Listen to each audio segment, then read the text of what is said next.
안녕하세요, 케니입니다. 이번 영상에서는 설탕에 대해서 한번 얘기를 해볼까 해요. 근데 이거는 사실 블로그에 이미 정리가 되어 있고, 블로그에 정리한 내용은 사실 닥터버그라는 분이 유튜브 영상에 만들어졌던 부분을 제가 그냥 그대로 거의 그대로 옮겨놓은 부분이에요. 그래서 영상에서는 사실 그런 내용들에 대한 부분보다는 제가 이거를 겪으면서 실제로 어떤 일이 일어났고 나한테는 이랬다라는 그런 체험적인 부분을 얘기를 해볼까 합니다. 자, 첫 번째, 7가지 부분을 다룰 건데, 첫 번째는 설탕에 대한 갈증이 사라진다는 거예요. 여러분들 단 거에 대한 갈증을 아마 못 느끼실 거예요. 거의 못 느끼실 건데, 왜 그러냐면은 여러분들은 단 거를 딱히 끊어본 적이 별로 없으실 거예요. 그렇다면 여러분들은 단 거에 대한 갈증을 느낄 기회도 없는 거죠. 다만 이제 가끔씩 힘들고 하면 단 거 먹고 싶다라는 생각이 들어서 뭔가를 사 먹으러 나가긴 하겠죠. 근데 단 거를 먹으면은 저혈당과 비슷한 상황을 유발을 해서 여러분들이 당을 더 보충해야 되는 그런 식의 이게 고리가 생기죠. 당을 먹었다. 저혈당과 비슷한 상황이 된다. 당을 보충해야겠다. 당을 먹었다. 이게 계속 도는 거예요. 그러니까 여러분들 계속 설탕에 노출이 되게 되겠죠. 근데 설탕을 단순히 끊으면은 그러면은 설탕에 대한 갈증이 많이 줄어들어요. 근데 힘들죠. 여러분들 평소에 보는 유혹들이 너무 많고 여러분들 밖에서 밥을 사 먹고 하시기 때문에 안 먹으려고 해도 안 먹기가 힘들죠. 그리고 설탕을 안 먹는 게 가능할까요? 사실상. 저는 고기랑 소금이랑 물만 먹은 지 한 6주 정도 됐기 때문에 6주도 아니고 8주 됐더라고요. 8주 정도 됐기 때문에 그게 가능했는데 그 정도의 다이어트를 하실 게 아니면 힘든 부분인 건 이해합니다. 하지만 줄이기라도 해보시면 아마 분명 변화 있으실 거라고 생각을 합니다. 근데 한 3일 정도 아예 끊을 생각을 해보세요. 그럼 굉장한 변화를 보실 거예요. 조금 이따 다루겠습니다. 두 번째, 허기를 덜 느끼게 됩니다. 허기를 느끼게 되나라는 거에 대한 얘기를 하기 위해서는 우리는 허기에 대한 제대로 된 파악이 필요한데 이 허기를 저는 3가지로 나누고 싶어요. 질량에서 오는 허기가 있고 영양에서 오는 허기가 있고 공허에서 오는 마음에서 오는 허기가 있어요. 그래서 저 같은 경우에는 이거를 엄격히 구분하려고 노력을 하는 사람입니다. 그래서 여러분들이 예를 들어서 질량에서 허기가 느껴질 때 여러분들 배가 텅텅 비어서 배고프다고 물을 마시면은 그 물이 배를 채우긴 하겠지만 그런 물이 전해질을 싹 다 쓸고 내려가서 결과적으로 장에는 안 좋은 영향을 주겠죠. 그리고 그거는 그냥 우리 몸을 통과해서 나가기 때문에 배고픔이 채워지지 않을 거예요. 그럼 여러분들이 나가서 박스를 주워 먹는다라고 하면 여러분들은 질량은 채워지겠지만 거기에서 우리가 영양분을 흡수할 수 있는 그런 존재는 아니잖아요. 그렇기 때문에 영양에서 오는 허기를 채울 수는 없겠죠. 그렇다면 여러분들은 뭔가 필요한 게 있는데 여러분들이 하고 싶은 게 있는데 그거를 예를 들어 게임을 하고 싶어요. 여러분들 게임을 하고 싶은데 엄마가 하지 마라고 해서 못했어요. 그러면 여러분들은 거기에 대한 허기가 생길 거예요. 공허함이라든지. 그럼 여러분들 그걸 못하게 되면 어디로 가죠? 냉장고로 가죠. 냉장고를 열어봅니다. 그 빈 공간을 단 걸로 채우는 거예요. 여러분들이 여러분들을 즐겁게 하는 모든 것들의 뿌리는 같다고 보시면 돼요. 도파민 촉발제라고 보시면 되고 그런 것들이 이쪽 촉발을 막았으면 저쪽에서 터질 수 있는 거예요. 그래서 이 3가지 허기를 다루고 싶어요. 근데 여기 지금 허기가 안 느껴진다라고 말했는데 여기에서는 영양에 대한 부분이 되겠네요. 설탕을 계속 먹으면은 이제 몸이 우리 설탕을 독소로 규정을 하고 그래서 인슐린 저항성이라는 게 생겨요. 그래서 인슐린 저항성이 생기면은 인슐린을 흡수를 저해시키는 거죠. 근데 이 인슐린이 설탕에만 관여하는 게 아니라 미네랄이라든지 영양소 이런 것들에도 관여를 하기 때문에 인슐린 저항성이 생기면은 영양분 섭취가 잘 안 돼요. 뭘 먹어도 거기서 영양분 섭취를 못 하게 되는 거겠죠? 그럼 저희 몸은 영양소의 부족을 느끼게 되고 그러면 저희 몸은 너는 영양소가 필요해 라고 말할 거잖아요. 그러면 빨리 꺼내 쓸 수 있는 영양소인 당을 섭취하려고 하지 않을까요? 네. 그러면 배가 고파집니다. 그래서 여러분들이 영양소가 적고 당도가 높고 과일이라든지 내지는 이런 것들 먹으면은 계속 배가 고픈 현상이 발생합니다. 그래서 안 좋겠죠, 그러면은. 자, 그 다음에 이제 3번째. 여러분들은 피로감을 덜 느끼게 됩니다. 여러분들 중에 밥을 먹고 나면 굉장히 피곤해지는 분들 많을 거예요. 제가 그랬고요. 흰밥에다가 맛있는 걸 이렇게 마구마구 먹고 나면은 먹는 도중에도 지치는 것도 있었고, 그 다음에 먹고 나면은 이러면서 뒤로 퍼지는 이런 거 있잖아요. 그런 거 즐기시는 분도 많은데, 그런 게 사라져요. 네. 그런 게 저는 인간의 기본값이라고 생각을 하고 살아왔던 시간이 굉장히 길었는데 그게 아니었다는 거를 알게 됐죠. 나중에 키토제닉 다이어트 하면서 그런 부분이 있습니다. 그리고 이제 설탕 섭취를 중단하면 무슨 일이 일어나냐, 이거 진짜로 더러운 얘기가 될 수 있으니까 더럽다고 생각되시는 분들 지금 영상 그냥 꺼주세요. 그냥 안 보시면 돼요. 어떤 부분이 있냐면은 설탕 섭취를 중단을 하시잖아요. 저는 이제 카니보어, 저는 라이언 다이어트에 입각해서 말씀드릴게요. 라이언 다이어트는 고기랑 소금이랑 물만 먹어요. 저는 그걸 한 6에서 8주예요. 계산해봤는데 어제 8주 했더라고요. 8주를 했는데 49일이면 8주 맞죠? 네, 맞을 거예요. 그렇게 했는데 그렇게 하면서 이제 배출 현상이라고 얘기를 해요. 카니보어 이제 커뮤니티 쪽에서는. 그래서 처음에 설사를 굉장히 많이 해요. 그러다가 나중에 이게 변비 같기도 하고 이런 상황이 오는데 저는 어디까지 갔냐면은 설사를 막 하고 밤중에 3-4번 일어나서 화장실에 소변 보러 가고 그러면 안 되는 거예요, 원래 사람은. 근데 그렇게 되고 저는 제 몸에 물이 그렇게 많은지 몰랐어요. 그렇게 다 배출을 하면서 설사도 나고 막 그랬다가 그러는 와중에 야 이거 진짜 큰일 나는 거 아니냐라는 생각이 들긴 하는데 근데 그 와중에도 저도 그렇고 그쪽 다이어트를 하시는 분들도 동등하게 하시는 말씀 중에 하나가 뭐냐면은 그럼에도 불구하고 몸 자체의 컨디션이 워낙에 좋기 때문에 병원에 가지 않아요. 저도 그랬어요. 이러면 안 될 것 같은데 컨디션은 너무 좋아요. 쌩쌩하고 막 진짜로. 그래서 안 갔어요. 그리고 나중에는 이게 뭘로 변하냐면은 뱃속에 뭐가 막힌 것처럼 느낌이 드는데 변이 안 나오는데 그 와중에 설사가 힘들게 나와요. 설사가 힘들게 나온다는 건 되게 좀 어감이 이상하잖아요. 그렇게 돼요, 실제로. 그리고 나서 나중에는 어떤 현상이 나왔냐면은 변을 봤는데 하얗게 나와요. 전부가 하얀 게 아니라 이제 변 색깔도 있고 하얀 색깔도 있고 섞여서 나오는데 하얀색이 더 많았어요, 제 경우에는. 그건 이제 뒤에 여기서 언급해야겠지만 이제 간에 있는 지방들이 배출되면서 같이 나온 거 아닐까라는 생각을 지금은 해요. 근데 그 당시에는 췌장인가? 나 죽는 건가? 이 생각도 했었어요. 그런 현상들이 있고 몸무게 엄청 많이 빠져요. 저 같은 경우에는 몸 관리를 하려고 마음을 먹은 게 84에서 82kg 정도 사이였어요. 빼야겠다라는 생각이 들어서 빼기 시작했는데 많은 다이어트를 했어요. 채식도 해봤고 지금 완전 육식을 하고 있고. 근데 어쨌건 간에 지금은 오늘 잰 몸무게가 77.6이었어요. 아, 67.6이었어요. 정말 많이 줄었죠. 몸무게를 어떻게 해야 되냐면 저는 지금 현재 제가 의식적으로 더 먹지 않으면 살이 빠져요. 저는 두 끼를 300g씩 먹거든요. 방목 소고기를 300g씩 두 끼를 먹어요. 600g을 먹는데 진짜 힘들게 먹어요. 여러분들 생각하면은 야 고기 300g 뭐가 힘들어 그거 먹으면 되지라고 생각하실 수 있어요. 근데 제가 아까 말씀드렸죠. 이 부분에 또 하나가 추가되는 게 뭐가 있냐면 도파민이 있어요. 여러분들이 물 만 cc는 절대 못 먹어요. 근데 맥주 만 cc는 먹을 수 있어요. 왜? 맥주는 도파민을 주기 때문에 그게 계속해서 리미트를 해제를 시켜요. 그래서 여러분들이 설탕에 절인 그런 어떤 이제 간이 많이 된 그런 고기를 드시면은 저도 한 1kg 먹을 수 있을 수도 있어요. 그거 먹으면은. 근데 여러분들이 간 싹 다 빼고 소금 간만 하고 소지방목 고기 600g, 300g 한 끼 먹어보면은 빡세요. 이거 진짜 힘들어요. 생각보다. 전 그래서 되게 오래오래 꼭꼭꼭꼭 씹어서 먹거든요. 쉽지 않아요. 저한텐 그랬어요, 적어도. 그래서 이제 배출 증상이 있으니까 그거 하면서 살 빠진다라는 거 확실히 말씀드리고 싶어요. 여러분들이 살이 찌는 이유는 잘못 먹고 있기 때문입니다.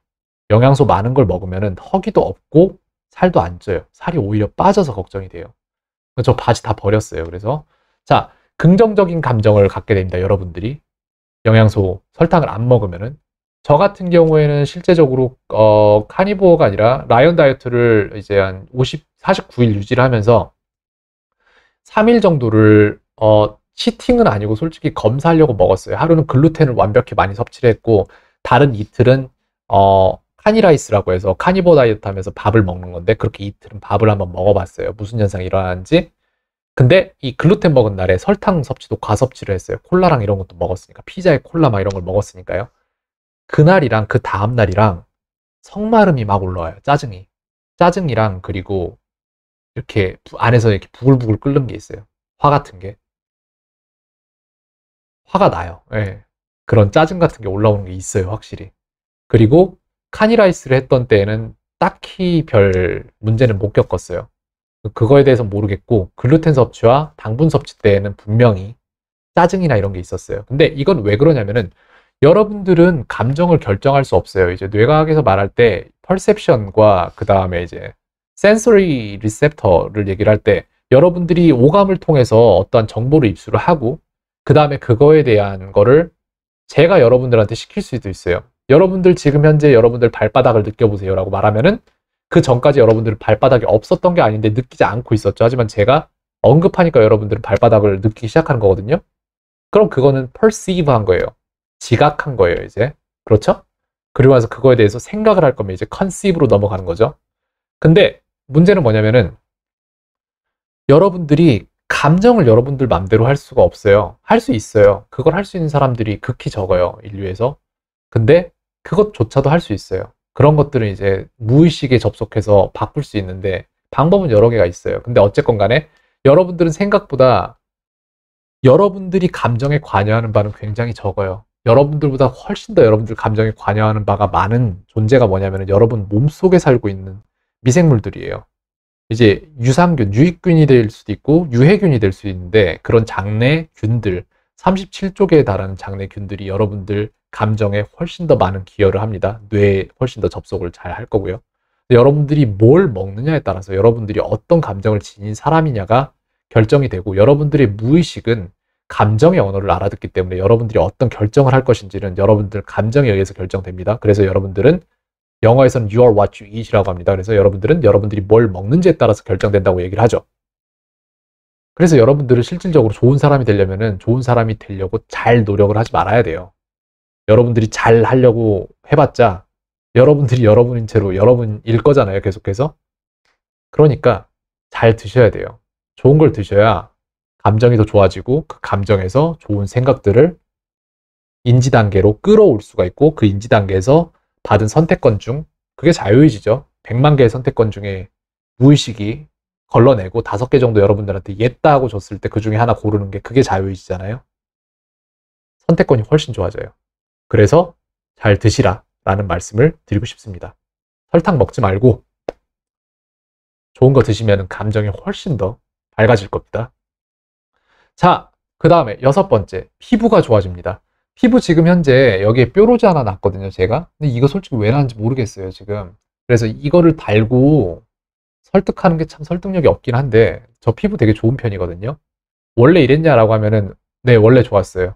근데 제가 몸이 많이 쪘을 때 피부가 완전히 난리가 나가지고 얼굴에 여드름이 막 저는 청소년기 때에도 여드름 없이 컸어요. 저희 아버지도 그렇고 저희 집안 자체가 좀 그래요.